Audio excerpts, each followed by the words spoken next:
இப்போ வந்து ஒவ்வொரு கர்ணத்துக்குமே கர்ணநாதன் அப்படின்ற ஒருத்தர் இருக்கிறாரு அப்படின்ற மாதிரி நிறைய இடங்கள்ல சொல்றீங்க சார். இந்த கர்ணநாதன் நமக்கு சாதகமா இருந்தா தானே என்ன கர்ணத்துல இருந்தாலும் நம்ம நினைக்கிற காரியம் சக்சஸ் ஆகும். மொத்தம் 11 கரணங்கள் இருக்கு. ம். நம்ம எல்லாரும் அந்த 11 கரணத்துக்குள்ள ஒரு கரணத்துல தான் பிறந்திருக்கோம். ம். நமக்கு ஒரு எமர்ஜென்சி அப்படின்னா கரணநாதன்ட்ட போய் நிக்கிறது தான் சரி.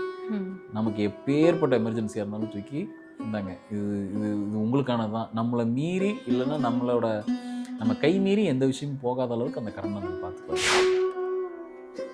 நமக்கு வந்து சில நட்சத்திரங்கள் ஆகும், சில நட்சத்திரங்கள் ஆகாது. ம். அதை நம்ம தெரிஞ்சுக்கிட்டு இயக்கினா போதும். இந்த பொதுப்படையா மூல நட்சத்திரனாலே ஆகாது, ஆயுள் நட்சத்திரனாலே ஆகாதுன்னா இந்த நாட்டில் ஒருத்தருக்கும் கல்யாணம் நடக்காது. பொண்ணு பார்க்குறாங்க, ம். அவங்க சொன்ன விஷயம் பையன் நல்லா இருக்காப்புல, நல்ல பிஸ்னஸ் பண்ணுறான், எல்லாம் ஓகே. ஒரு 3-4 வருஷமா பொண்ணு கிடைக்காமலே இருக்கு. ம். அப்புறம் தான் ஒரு கட்டத்துக்கு மேலே நாங்கள் கண்டுபிடிச்சோம் என்னன்னா, நாங்கள் ஒருத்தர்கிட்ட இப்போ நம்ம கேட்குறோம், ஒரு ஜோசியர்கிட்டே கேட்குறோம், இல்லை நியர்பையில் யார் இருக்காங்களோ அவர்கிட்ட கேட்குறோம், இந்த பொருத்தம் சரியாக வருமானு கேட்குறோம். அவர் என்ன பண்ணியிருக்காருன்னா, ஆயுள் நட்சத்திரமா ஆகாது, மூல நட்சத்திரமா ஆகாது, இப்படியே தட்டி விட்டுருக்காரு. சுத்த ஜாதகம் அப்படின்ற ஒரு வார்த்தை, எங்க பொண்ணோட ஜாதகம் வந்து சுத்த ஜாதகங்க அப்படின்னு விக்கிறது உண்டு இந்த சார். கேள்வி எனக்கு இருக்குமா ரொம்ப நாளா? சுத்த ஜாதகம்னா எப்படி வெள்ளை வெள்ளைன்னு இருக்குமா என்னன்னு எனக்கும் தெரியல. எனக்கு இருக்கு சார். அப்படிலாம் ஒன்றும் கிடையாது. இது வரைக்கும் பிரம்மன் அந்த மாதிரிலாம் படைக்கல. எல்லா ஜாதகத்துலையும் கோளாறும் இருக்கும். கல்யாணம் வரைக்கும் போய் நின்ற கல்யாணம்லாம் நிறைய இருக்கு இல்லையா? ம். அந்த மாதிரி நடந்தவங்களுக்கு அந்த 2 திருமணம் பண்ணக்கூடிய அமைப்பு இருக்குன்னா ஜாதகத்துல, ஒரு கல்யாணம் நின்று போயிடுச்சுன்னா அந்த தோஷத்தை கழிச்சிருது. ஸோ இது இப்படிலாம் ஒரு அமைப்பு இருக்கு அப்படின்னா என்ன பண்ணணும்? ஒரு பிரசனம் பார்த்துட்டு அதுக்கான பரிகாரத்தை கொஞ்சம் முன்கூட்டியே பண்ணிக்கிறது பெட்டர்.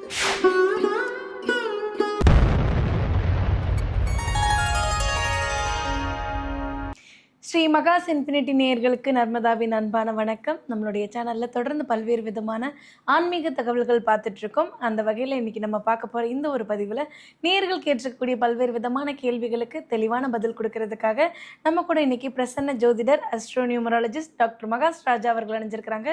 வணக்கம் சார். வணக்கம்மா. இப்போ வந்து ஒவ்வொரு கர்ணத்துக்குமே கர்ணநாதன் அப்படின்ற ஒருத்தர் இருக்கிறாரு அப்படின்ற மாதிரி நிறைய இடங்கள்ல சொல்றீங்க சார். இந்த கர்ணநாதன் நமக்கு சாதகமா இருந்தா தானே என்ன கர்ணத்துல இருந்தாலும் நம்ம நினைக்கிற காரியம் சக்சஸ் ஆகும். இந்த கர்ணநாதன் நமக்கு சாதகமா இருக்கணும்னா என்ன பண்ணணும் சார்? இதுக்கு ஏதாவது வழிமுறைகள் உண்டா? தெய்வ வழிபாடு மாதிரி கர்ணநாதன் வழிபடுறதுக்கு ஏதாவது வழிபாட்டு முறைகள் ஏதாவது உண்டா? மொத்தம் 11 கரணங்கள் இருக்கு. நம்ம எல்லாரும் அந்த 11 கரணத்துக்குள்ள ஒரு கரணத்துல தான் பிறந்திருக்கோம். ம்.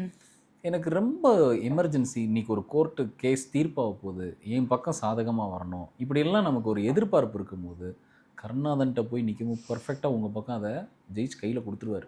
ம். அவர் தான் நமக்கு வந்து இந்த லாஸ்ட் ரெசார்ட்டுன்னு சொல்லுவோம் இல்லையா, நம்ம கடைசியாக போய் நிற்கக்கூடிய தெய்வம் யாருன்னா கருணநாதன் தான். ம். அப்படி ஒவ்வொரு கருணநாதனுக்கும் ஒரு கிரகம் இருப்பார் பேக்ரவுண்டில், அந்த கிரகத்துக்கு ஒரு தேவதை வேலை பார்ப்பாங்க. இந்த 11 கரணத்துக்கும் தனித்தனியாக இருக்காங்க. அப்படி போய் நம்ம நிற்கும் போது நமக்கு ஒரு எமர்ஜென்சி அப்படின்னா கருணாதன்ட்ட போய் நிற்கிறது தான் சரி. ம். நமக்கு எப்பேற்பட்ட எமர்ஜென்சியாக இருந்தாலும் தூக்கி இந்தாங்க, இது இது இது உங்களுக்கானது தான். நம்மளை மீறி இல்லைன்னா நம்ம கை மீறி எந்த விஷயமும் போகாத அளவுக்கு அந்த கருணாதன் பார்த்துப்பாரு. நிச்சயமாக நமக்கான ஒரு எமர்ஜென்சி கடவுள். சார் அதே மாதிரி இந்த ஒரு விஷயத்தையும் நம்ம வந்து பழமொழியாவோ இல்லை வந்து நிறைய பேர் சொல்லியும் கேள்விப்பட்டிருக்கோம் சார். பரணி நட்சத்திரத்தில் பிறந்தாங்க அப்படின்னா தரணி ஆள்வாங்க அப்படின்ட்டு. அந்த மாதிரி பரணி நட்சத்திரத்துக்கு யார் பிறந்தாலும் அவங்களுடைய வாழ்க்கை வந்து ரொம்ப சூப்பராக மட்டும்தான் நகருமா சார்? நானும் தேடிக்கிட்டு தான் இருக்கேன் அந்த பரணியும் தரணியும். காணுமா சார்? என்னோட டேட்டா பேஸ் அதுக்காக காத்துக்கிட்டு தான் இருக்கு. Okay. பாருங்க, பரணி நட்சத்திரத்தில் இருக்கவங்க நல்ல உச்சத்தில் இருக்கவங்களும் இருக்காங்க. ம். லைஃப்ல பெரிய அளவில் மேலே ஒரு அரசாங்க பதவியில், அந்த மாதிரி ஒரு ஒரு ஒரு ஒரு சினிமா ஃபீல்டில் அந்த மாதிரி பெரிய அளவில் இருக்கிறவங்கலாம் இருக்காங்க. பட் இவங்க அந்த பழமொழியில் வச்ச மாதிரி பிறந்துட்டாலே அந்த யோகன்றது கிடையாது. ம். ஸோ இது எப்படி மூல நட்சத்திரத்துக்கு சொன்னோமோ அதே கதை தான் இந்த பரணி நட்சத்திரத்துக்கும். இன்னொரு முக்கியமான நட்சத்திரம் ஆயில்ய நட்சத்திரம். இந்த 2 பேருக்கு தான் பொண்ணும் பையன் கிடைக்க மாட்டேங்குது. ஒன்று மூல நட்சத்திரம், இன்னொன்று ஆயில்யம் நட்சத்திரம். அதை பார்த்து ரொம்ப பயப்படுறாங்க. ஆயில்யம் நட்சத்திரத்தில் ஏகப்பட்ட சித்தர்கள் இருக்காங்க, ஏகப்பட்ட ரிஷிகள், முனிகள், இந்த மாதிரி பெரிய பெரிய ஆன்மீகத்தில் பெரிய லெவலில் உச்சந்தொட்டவங்க எல்லாம் ஆயில்யம் நட்சத்திரத்தில் பிறந்திருக்காங்க. ம். அப்போது ஒரு வீட்டில் ஆயில்யம் நட்சத்திரத்தில் பொண்ணு எடுக்கலாமா பையன் எடுக்கலாமான்னா தாராளமாக எடுக்கலாம். ம். அங்கே என்ன விஷயம்னா, நம்ம இந்த பழமொழியாக சில விஷயம், இந்த வாய்மொழியாக சில விஷயம் நம்ம தெரிஞ்சு வச்சுக்கிட்டு அதை வந்து ட்ராவல் பண்ணி நம்ம கொண்டுட்டு போயிட்டு இருக்கோம். உண்மையான ஜோதிட நாலேஜ் அது கிடையாது. அப்படி யாராவது உங்களை தப்பாக கைட் பண்ணாங்கன்னா முதல்ல அவங்களோட நீங்கள் கான்டாக்டை கட் பண்ணுங்கள். இப்போ கூட சமீபத்தில் ஒரு பேரண்ட்ஸ் வந்து பையனுக்கு பொண்ணு பார்க்குறாங்க. ம். அவங்க சொன்ன விஷயம், பையன் நல்லா இருக்காப்புல, நல்ல பிஸ்னஸ் பண்ணுறான், எல்லாம் ஓகே. ஒரு 3-4 வருஷமாக பொண்ணு கிடைக்காமலே இருக்குது. ம். அப்புறம் தான் ஒரு கட்டத்துக்கு மேலே நாங்கள் கண்டுபிடிச்சோம் என்னென்னா, நாங்கள் ஒருத்தர்கிட்ட இப்போ நம்ம கேட்குறோம், ஒரு ஜோசியர்கிட்டே கேட்குறோம், இல்லை நியர்பையில் யார் இருக்காங்களோ அவர்கிட்ட கேட்குறோம், இந்த பொருத்தம் சரியாக வருமான்னு கேட்குறோம். அவர் என்ன பண்ணியிருக்காருன்னா, ஆயுள் நட்சத்திரமா ஆகாது, மூல நட்சத்திரமா ஆகாது, இப்படியே தட்டி விட்டுருக்காரு. சொல்கிறாரு, இப்படியே எனக்கு ஒரு 3-4 வருஷம் ஓடி போயிடுச்சு. அப்புறம் தான் நான் கண்டுபிடிச்சேன், என்னடா கொடுக்குற எல்லா ப்ரொஃபைலையும் ஆகாதுன்ட்டு இருக்காரு. அப்புறம் யாரை தான் பிடிச்சி கல்யாணம் பண்ணி வைக்கிறதுன்னு அவருக்காக ஒரு டவுட் வந்திருக்கு. சொல்கிறாரு, இது உண்மையா சரியா, இது உண்மையா பொய்யா அப்படின்னு கேட்குறாரு. சொன்னால் அப்படிலாம் ஒன்றும் கிடையாது. நமக்கு சில நட்சத்திரங்கள் ஆகும், சில நட்சத்திரங்கள் ஆகாது. அதை நம்ம தெரிஞ்சுக்கிட்டு இயக்கினா போதும். இந்த பொதுப்படையாக மூல நட்சத்திரனாலே ஆகாது, ஆயுள் நட்சத்திரனாலே ஆகாதுன்னா இந்த நாட்டில் ஒருத்தருக்கும் கல்யாணம் நடக்காது. அப்படி தப்பான இன்டர்பிரிட்டேஷன்ஸ் இல்லாமல் நல்ல ஒரு ஜோதிட நாலேஜோடு இருக்கிற நபர்கிட்ட போய் அட்வைஸ் கேட்டு பழகுங்க. அப்படி கேட்கும் போது தான் உங்கள் லைஃப் நிறைய விஷயத்தில் தப்பிச்சுக்கும். நீங்கள் தப்பான அட்வைஸை கேட்டுட்டு அதை ஃபாலோ பண்ணிட்டு இருக்கீங்க அப்படின்னா நடக்க இருக்கிற நல்ல விஷயம் கூட தள்ளி போயிட்டே இருக்கும், உங்கள் கையை மீறி தள்ளி போயிட்டே இருக்கும். அதில் ஒரு விஷயம் தான் இந்த பரணியில் பரணிலாம்.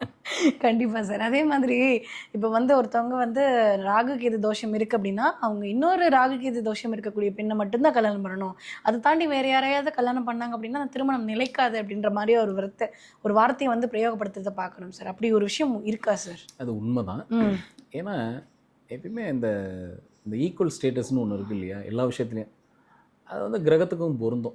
இப்போது பையனுக்கு ராகு கேது தோஷம் இருக்குன்னா அதே மாதிரி இருக்கக்கூடிய ஒரு பெண்ணை பார்க்குறது சேஃபு. ஏன்னா அவங்களால தான் தாங்க முடியும். மற்ற இப்போது ராகு கேது தோஷம் அல்லாத ஒரு நபரை நீங்கள் கல்யாணம் பண்ணி வச்சிங்கன்னா அந்த தாட் ப்ராசஸே மாறும் 2 பேருக்கும். ஸோ இந்த பாம்பு கொத்துறதை அந்த பாம்பால் ஏற்றுக்க முடியாது. 2 பேருக்கு தோஷம் இருக்கும் போது அது ஈக்குவலைஸ் ஆகிக்கும், இல்லை காம்பன்சேட் ஆகிக்கும். ஸோ இட் இஸ் அட்வைசபிள் 2 பேருக்கும். ஒருத்தருக்கு தோஷம் இருக்கா, அதே மாதிரி அமைப்பு உள்ள இன்னொருத்தருக்கு கல்யாணம் பண்ணி வைக்கிறது தான் சரி. Okay sir. அதே மாதிரி சுத்த ஜாதகம் அப்படின்ற ஒரு வார்த்தை, எங்க பொண்ணோட ஜாதகம் சுத்த ஜாதகங்க அப்படின்னு விற்கிறது உண்டு சார். கேள்வி எனக்கு இருக்குமா ரொம்ப நாளா, சுத்த ஜாதகம்னா எப்படி வெள்ளை வெள்ளைன்னு இருக்குமா என்னன்னு எனக்கும் தெரியல. எனக்கு இருக்கு சார். அப்படிலாம் ஒன்றும் கிடையாது. இது வரைக்கும் பிரம்மன் அந்த மாதிரிலாம் படைக்கல.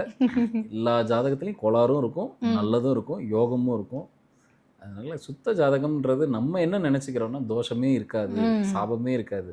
அஃப்கோர்ஸ் மற்ற ரொம்ப மோசமான சில தோஷத்துலேருந்து கொஞ்சம் அதை விட கொஞ்சம் மேற்பட்டு இருக்கக்கூடிய ஜாதகங்கள் ஆவரேஜோட இன்னும் கொஞ்சம் நல்லா இருக்கும்.